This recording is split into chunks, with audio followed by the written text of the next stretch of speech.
Hey guys, it's the Unsmooth Criminal, and this is going to be a one-shot. And this one-shot is going to be what if female Deku was a genetic scientist. So, her quirk is genetic reconstruction, and she has basically Overhaul, but for genes.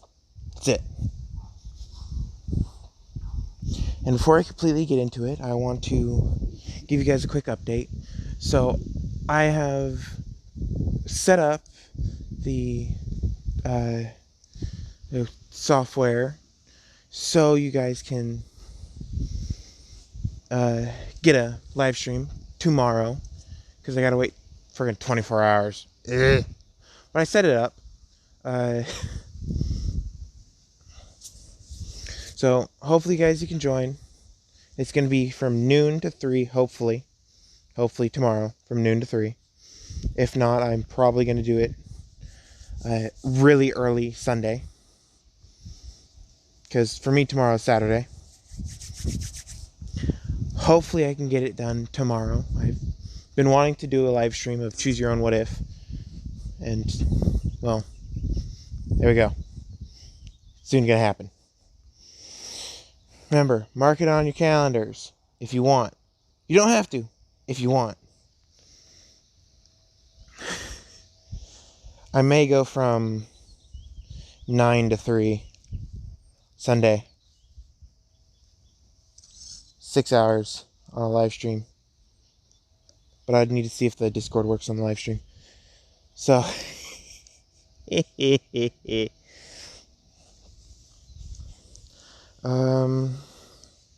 back on topic. This is going to be one shot, so everything's going to go really quickly. So, she is young, like 11, 12, and she knows what her quirk is because she has turned a frog and not turned a frog. She's turned a rat into a rat-crow hybrid thing.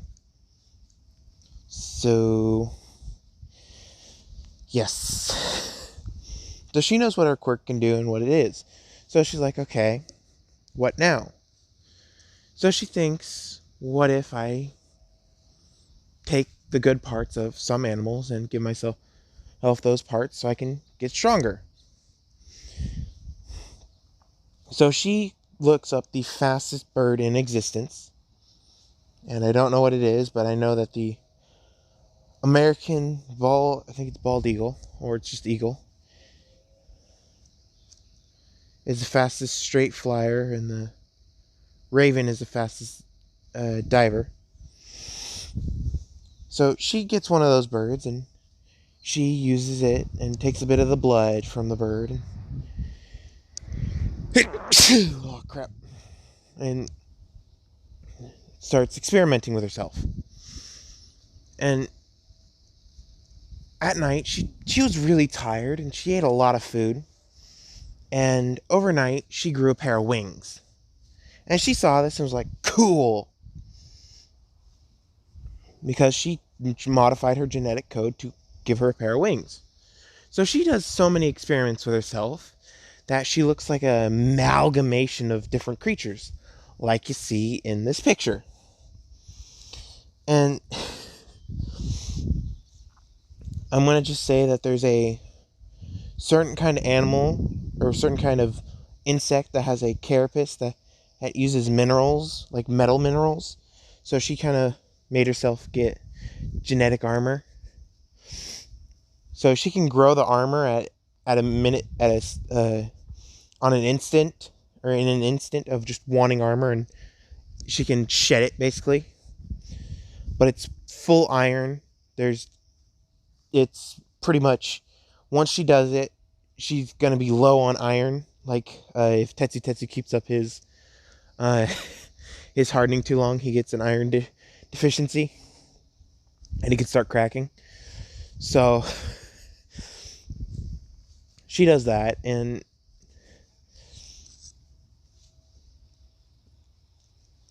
her eyes change. her sense of smell, her touch, hearing, everything gets better. And she also gives herself a few different genetic codes so she can hide it all. Except for the tail. She likes the tail. So she keeps the tail out at all times. And she's now in the 10-month training arc, and All Might saw the sludge villain attack her, but he saw that the sludge villain couldn't do anything to her. Because on instinct, right when it was about to touch her, it pulled back. It's like, what are you? And she goes, an amalgamation of different creatures. And then she just kept walking off.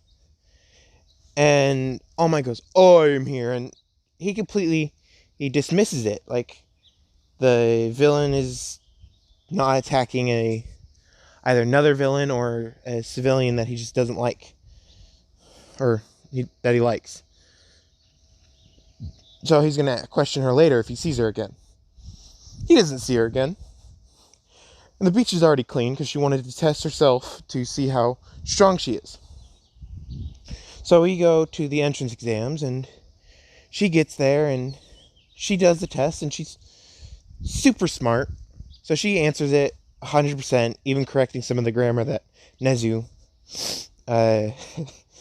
messed up on purpose. And it's now the entrance exams practical exam. And you don't see the cute little girl that was in the entry hall. No. You see this monster just in like a four-legged stance, ready to bolt through the door. And Mike presses the button for it to start opening. He's like, 10! And she's already through the door. There's a hole in the door now. She's got horns, ram's horns. No, curvy ones, so they do get hooked on things if she doesn't use them right. She's got pure, like, void black wings. It's a beautiful black wing with, on the very end, it just tapers off into a navy blue color. And her arms are completely silver looking from the metal that she basically secretes to make the scales. And she's plowing through robots, one after another. And she's flying up, swooping down, ripping heads off.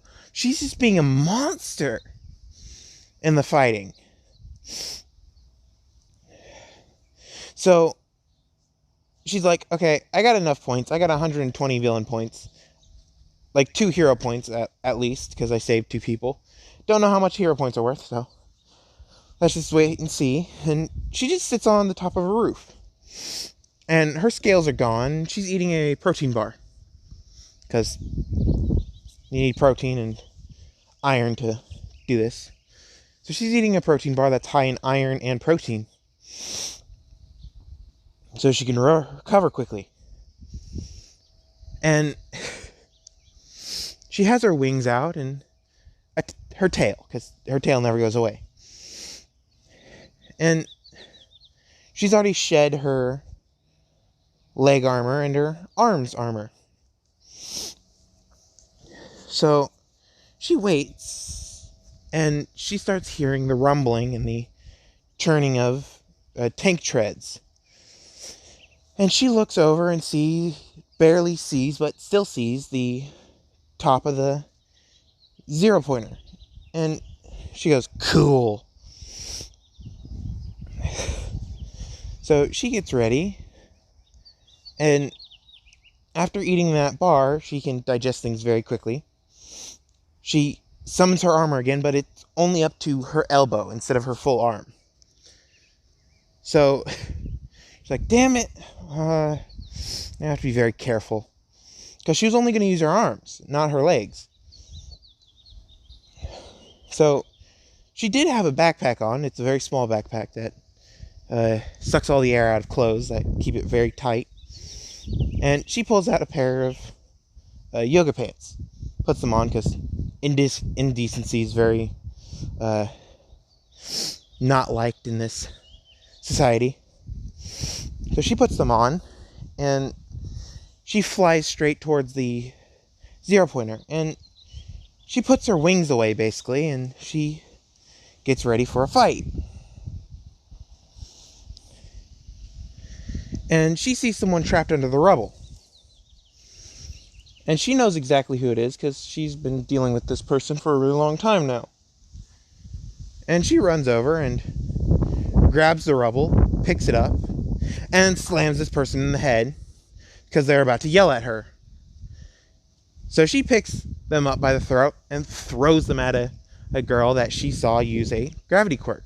And the girl stops the person in midair and is like, what the hell happened to him?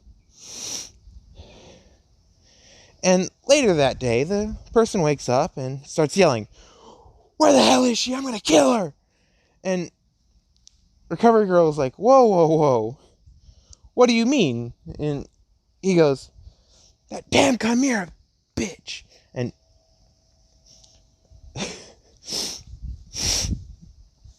yeah, you guys probably know who it is already.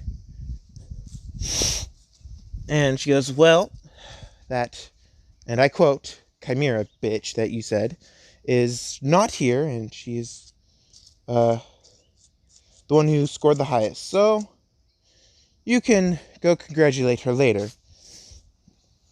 And he goes, "Okay, fine." And he just walks away from Recovery Girl. Because Recovery Girl was keeping him at the training ground back with the Chimera. And that's going to be her hero name, by the way. She is currently fighting the 0-pointer and basically ripping at the joints as much as possible. And all of a sudden, she sees a little button, and she's like, "Oh, god damn it. Could have just hit this button." And she flies straight towards the button, and she loses her wings, and she starts falling faster towards the button, and she slams the button for it to stop. It's a manual override that can't be taken away from any of the robots. And she rips the button off and grabs the power cord and be like, "Ooh, I'm going to take that," and puts it in her backpack and flies off.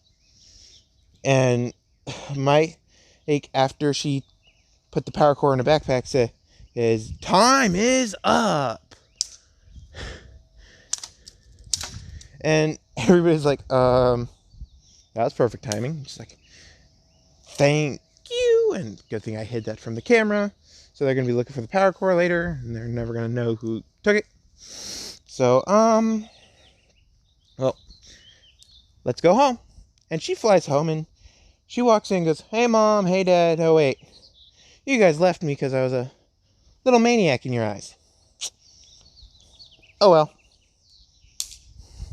And she says hi to all of her chimeras. And she's made them all intelligent, but she's also made them all her friends. So they can all talk. But they aren't as good talking as they're doing their instincts. No, she's not the one who made Nezu. Not in this one. So she tells one of the rat, crow, falcon things to go and say hi to Nezu. And they ask who Nezu is, and she goes, "The leader or the principal of UA, and also a chimera. He's a very smart chimera, and he will want to know that there's more of you." And they go, "Ooh, more friends?" And she goes, "Yeah, more friends." So they go and meet Nezu, and a week later, she made sure all the doors and windows were locked, because she's leaving that place, because she knows the dorms are open. So she waits a week and she sees that she was accepted. So she packs up her only few items that she needs. Her injection rig, her extraction rig, and her chair. She doesn't even need a bed. She just needs a chair. And so she gets to UA and she puts her items down and tells the people who are currently building to put this in her room. And she says her name and they're like, okay, we'll do that. Her name is Izumi, by the way. It is not Midoriya.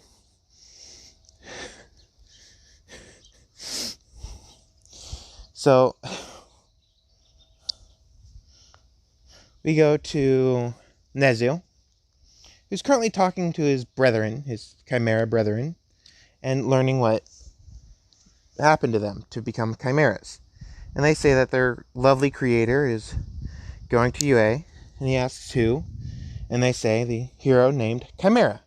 And he goes, who's that? And they say, well, she will be in Class 1A, and they say what she's planned for and what she's going to be doing. So I was like, okay, I will talk to her later. And so Nezu hears that someone has arrived with strange science equipment and is at the dorms already. And he calls up this dorm room and asks to meet with her or whoever is there. And she goes, my friends probably already talked to you, but I'm Chimera. You don't need to use my real name. I don't even care for my last name, so just call me Chimera. And he goes, sure. Well, Chimera, would you please come to my office? She goes, I'm already there. And he goes, what? And she goes, yeah. I transferred the line from the main line on the dorm rooms to my cellular device. And he goes, okay, can you please walk in then? And she walks in and she hangs up the phone and goes, so? And they all run and jump on her. Every single chimera that she's made.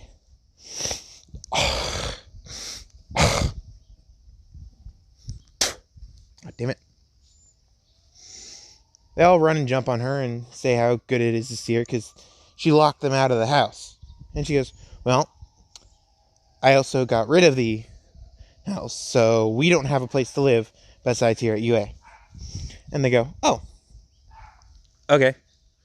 Nezu says, okay, well, let's talk. They talk for a while. They get to know each other. Nezu likes her because she can make him look more human if he wants. And he does, so he looks a little bit more human. He looks like a human with dwarfism. And if you don't know what dwarfism is a rare genetic disease that doesn't allow you to grow past like 3 to 4-ish feet, I think. Maybe smaller. I don't know. So she allows him to have a human form, and he gets a human form because it's now easier to write, type, because he has all 5 fingers, or all 4 fingers and a thumb. Instead of having 3 fingers and a thumb that way because of his paws. So we go to the first day of UA, and Aizawa is required to take them all to the orientation. And Nezu says, don't worry, I'm not telling them how good they are. And he goes, okay, what are you telling them? And he goes, I'm telling them how pitiful they are and how much they need to work to actually be heroes. And he goes, okay, I'll bring them. He goes, good man. Now, let's go to the assembly. And they all go to the assembly. So the first day test isn't there. We go to the second day. The test starts. Aizawa goes, okay, everybody shut up and get outside. They get outside, and she's the first one up. And the same person that she knocked out starts whining and complaining that she is just a nobody extra that doesn't need to be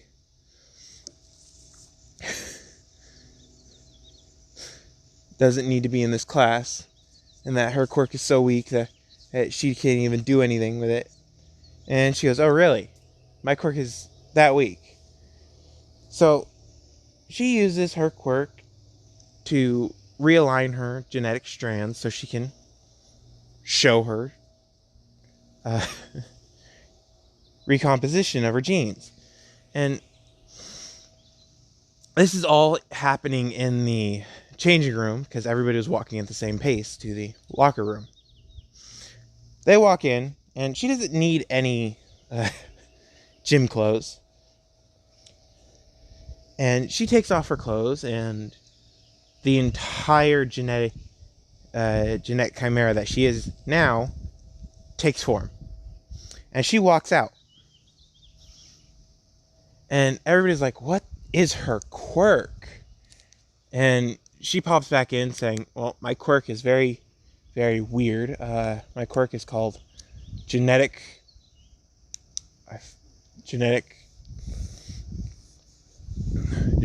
reshuffle, I think I said it was. Or genetic sequencing. It's one of those. It's the genetic experiment quirk, basically. And they go, okay, we don't know what that means. She goes, I know. That's why I said it. And they go, so what did your quirk do? And she goes, I can mess with people's genes. And Mina's not hearing all of this. She's just hearing a few things. And she goes, okay, hold on. I didn't hear all of it, but you can mess with how people look.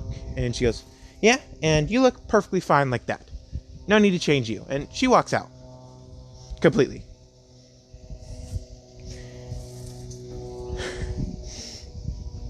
And Mina's face went red. So we go to the test. She's the first one up in the test. And she's throwing the ball currently, and Bakugo's like, Bakugo, yes, it's Bakugo. Bakugo's like, you can't do anything. And she's like, oh, god damn it. So she brings out a little vial that she was hiding in the backpack that she always wears. And she walks over to Bakugo and says, drink this. And he goes, why? And she goes, if you drink this, you'll become stronger. And he goes, fine. And he drinks it, and it's blood from a specific animal. And this is a female Bakugo, by the way. And so she places her hand on Bakugo and goes, well, tonight you're going to get stronger. And she likes the promise of strength, so she eagerly kind of took it. So the tests are going on, and Bakugo doesn't feel any different. We skip to the next day.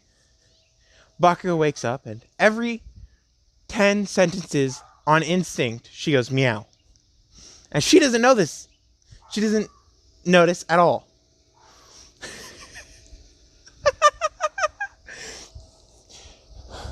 Mineta noticed.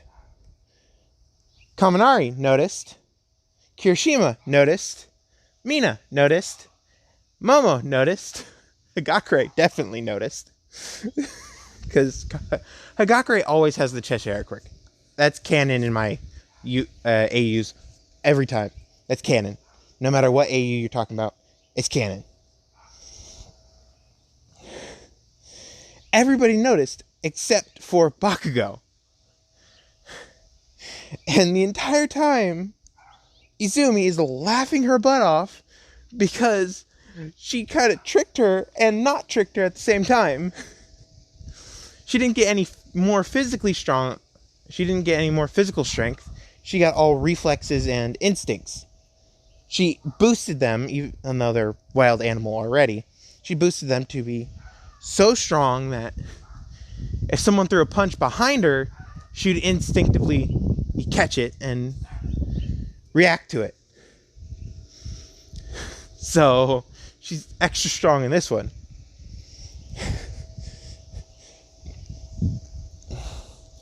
And Aizawa's like, this is a strange name by Chimera. You're my favorite student. And everybody looks at her and goes, what? And they look back at Aizawa and he goes, well, she gave me a genetic sequence yesterday to help with my dry eyes. And he opens his eyes completely and they see that his eyes are not red at all. And then he activates his quirk. And his eyes don't turn red. They just glow red. Because his quirk makes his eyes turn red a little. Because it starts eating up at the moisture in his eyes.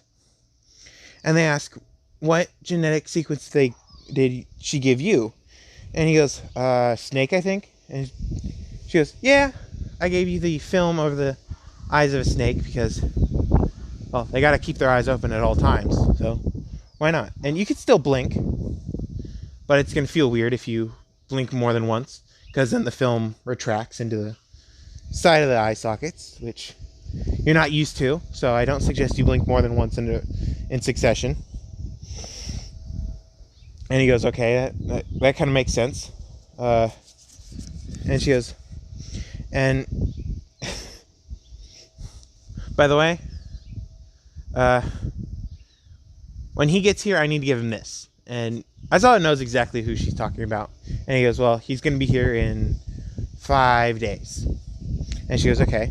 So we go time skip 5 days. It's the Heroes versus Villains Day.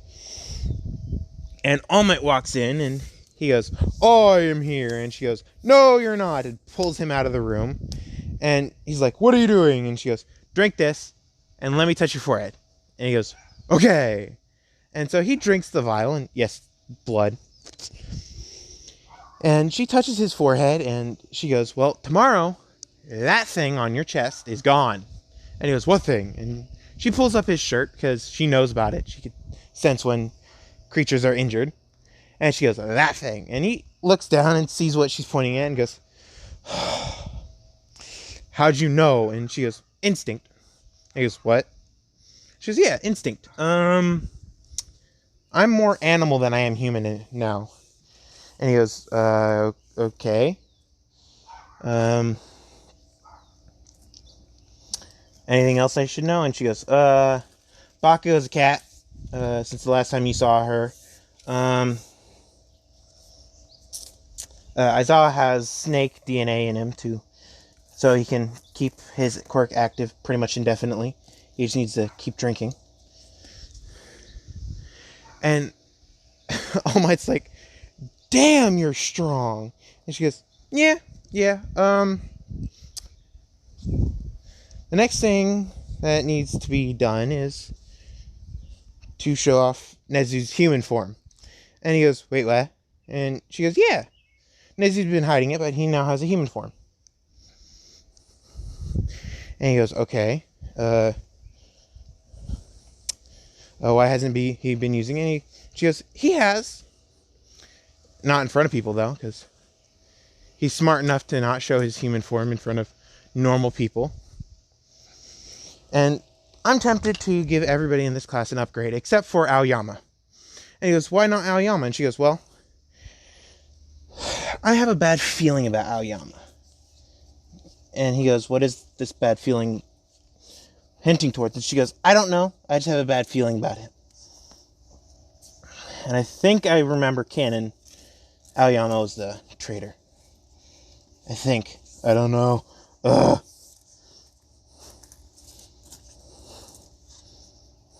But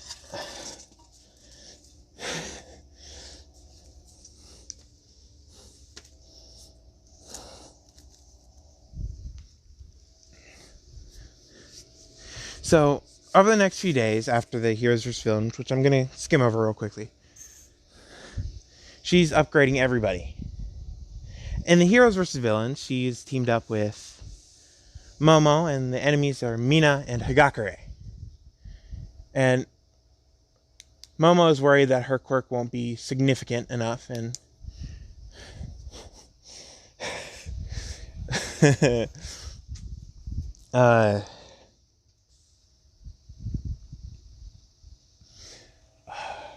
Chimera says, no, your quirk is just right for this. So I need you to make a certain kind of blood for me. And she goes, how can I do that? I don't know the structure.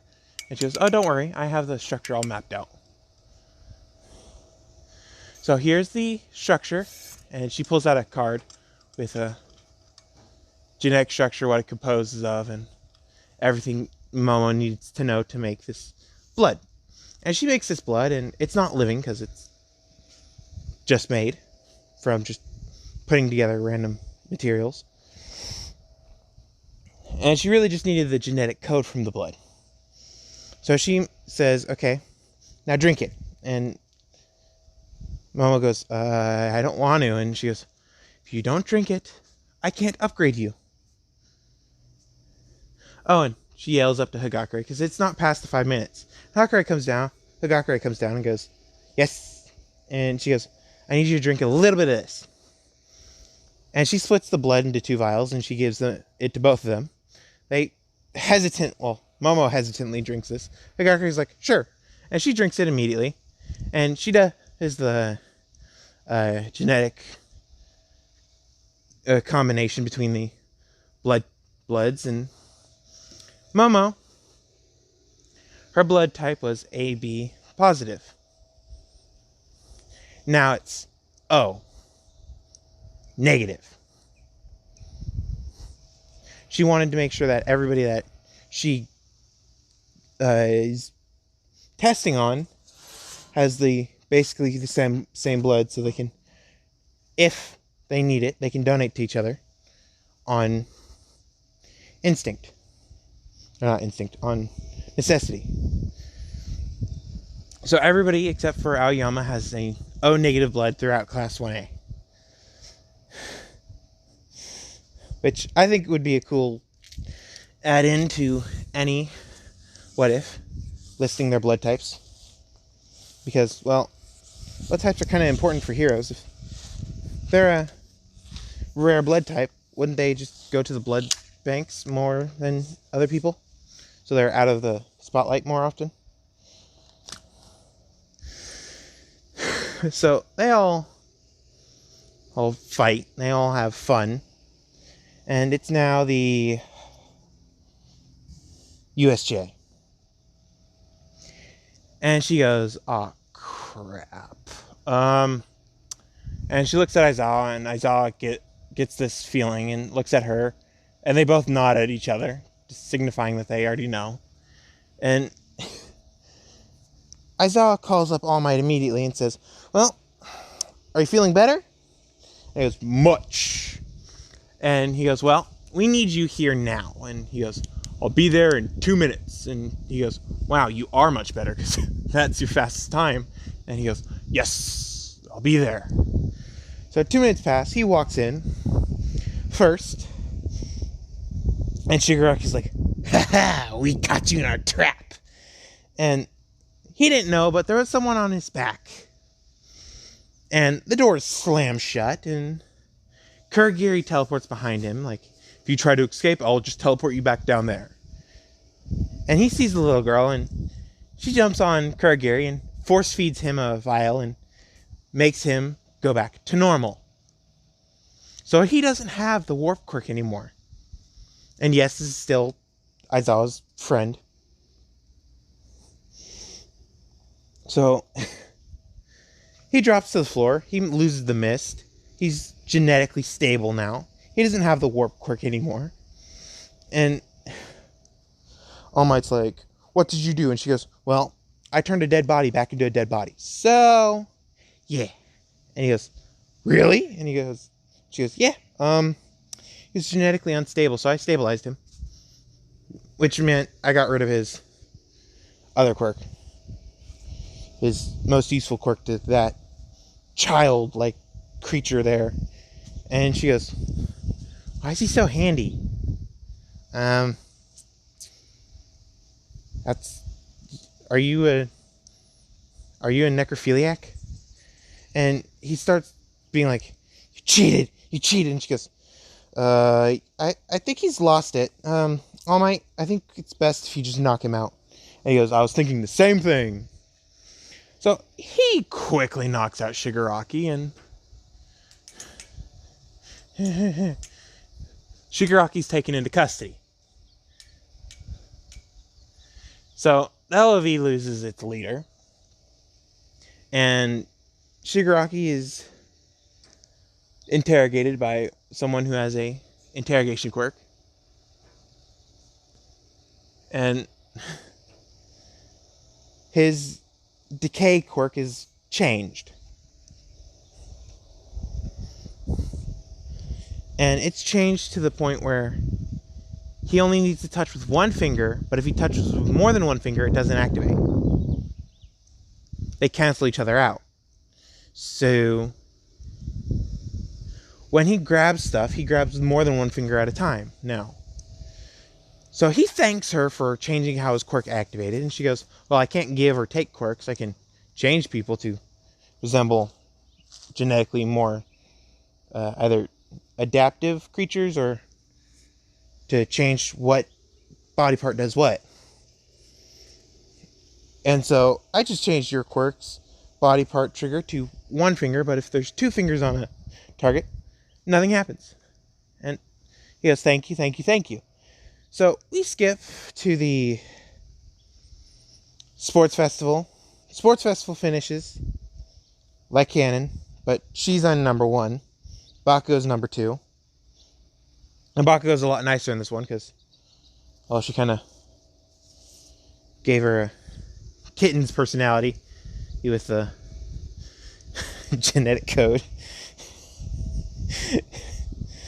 So Bakugo's more playful in this one. And Mina has asked Chimera out multiple times, and Chimera said, nah. But she did give Mina a compromise. A fun night with Bakugo and her.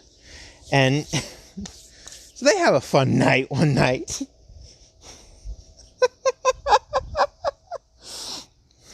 And the next day, Mina got a upgrade. She got the ability to change her hand, or give her hand a nozzle by itself, or manipulate her body to form different shapes. Oh, what animal does that?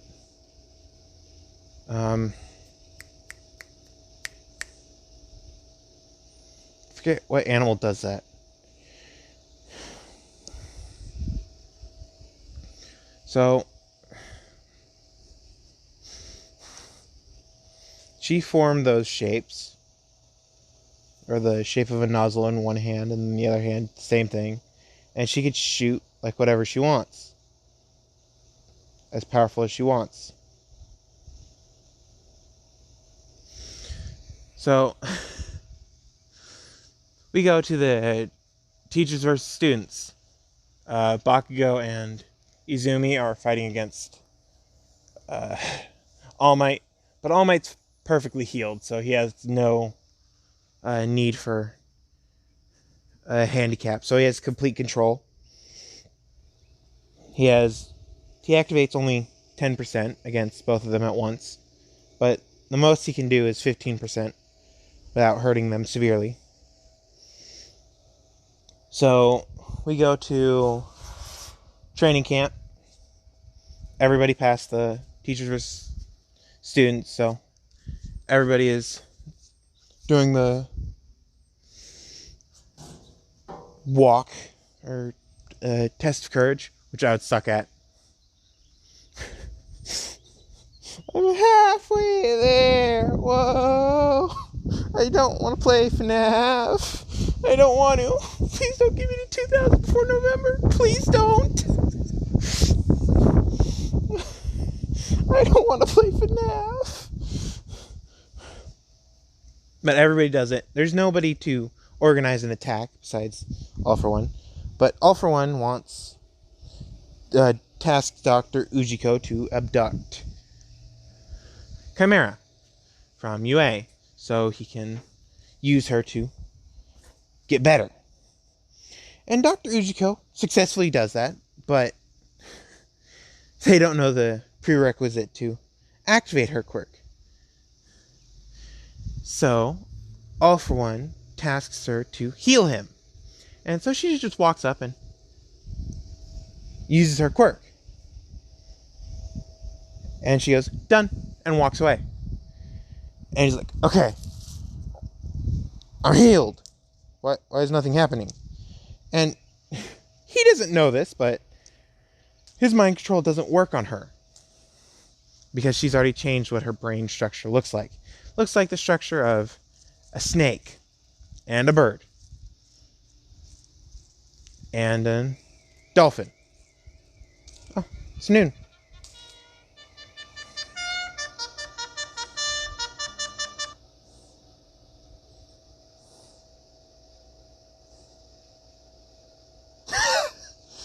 I'm taking over Sweden, apparently. So, noon.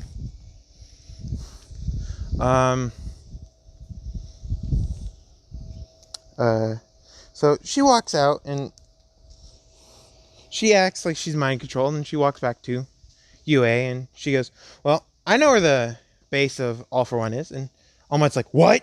And she goes, yeah, that's who abducted me. And he goes, wait, you're abducted? And she goes, seriously? I know I'm an introvert, but not that much of an introvert. And he goes, well, I'm sorry. And she goes, it's fine. Yeah, this warehouse over here. And so they launch an attack on it. And it happens like canon, but he doesn't use all of his power because he's fully healed. And he hasn't passed on All for One. Or One for All. Sorry. One for All. He hasn't passed it on. So that happens, and then it's the licensing exams. And licensing exams happen at the canon, but only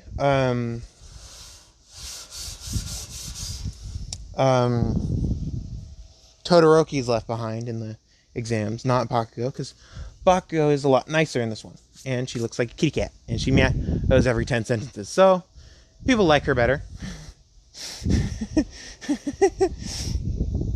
We go to the internships, and she likes Night Eye because, well, Night Eye likes good jokes, and she likes good jokes too, but she doesn't know how to joke around.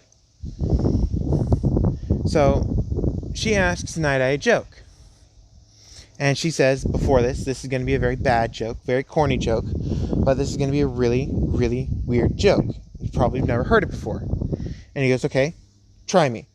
And she goes, well, what do genetic codes and diarrhea have in common? And he goes, I don't know what. And she goes, they both run in your genes. And he's completely lost at first until like a few seconds later he goes, oh, fine. And he stamps her paper going, I'm only giving this to you so I can teach you how to make good jokes. And she goes, thank you, I needed that. And he goes, oh, God damn, that was a bad joke. And she goes, I know. You know what the perfect joke is? And he goes, what? Me trying to make a joke. And he starts busting out laughing, be like, yeah, that is a perfect joke. And Mirio hears him laughing and is like, oh, she did it. And so she walks out and be like, I'll be back. And she gets back with her suitcase that has absolutely nothing in it because she doesn't need anything. And she goes on patrol with Mirio, and she's known as Chimera, the monster hero. So she goes off with Mirio to patrol, and he patrols with her, and they run into Eri. And Eri's hurt and looks hurt. So she's like, ooh, So she pulls out her bag and gives Eri a little sucker. This isn't just any kind of sucker. This is a sucker that's made out of genetic material, so she can use it. And it was thoroughly mixed, so she doesn't taste any of the blood. She tastes a flavoring that Chimera added.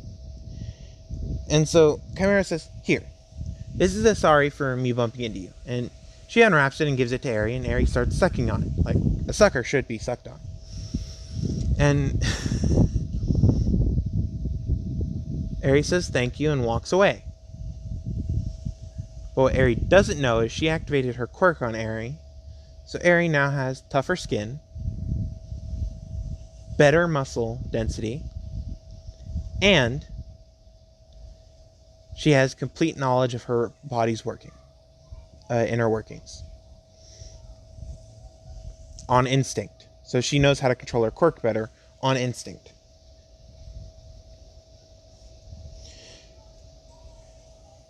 And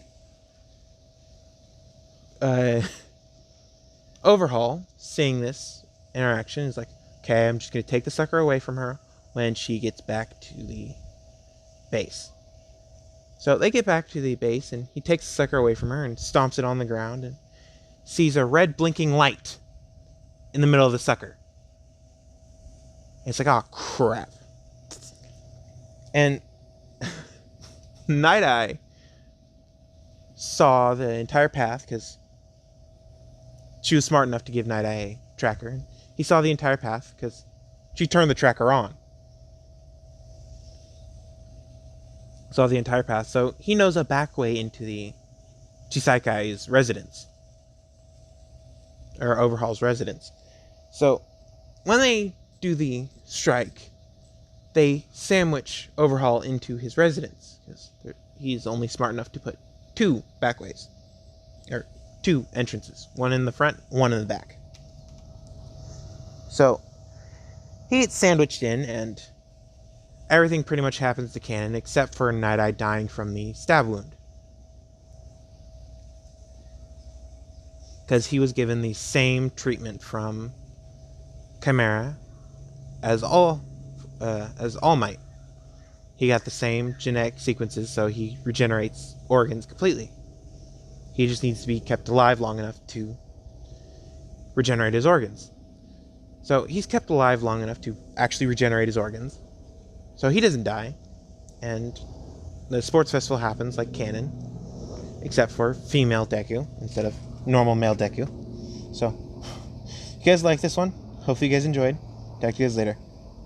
And I don't want to play FNAF, so no 2000 by November. Please, none. I do not want to play FNAF.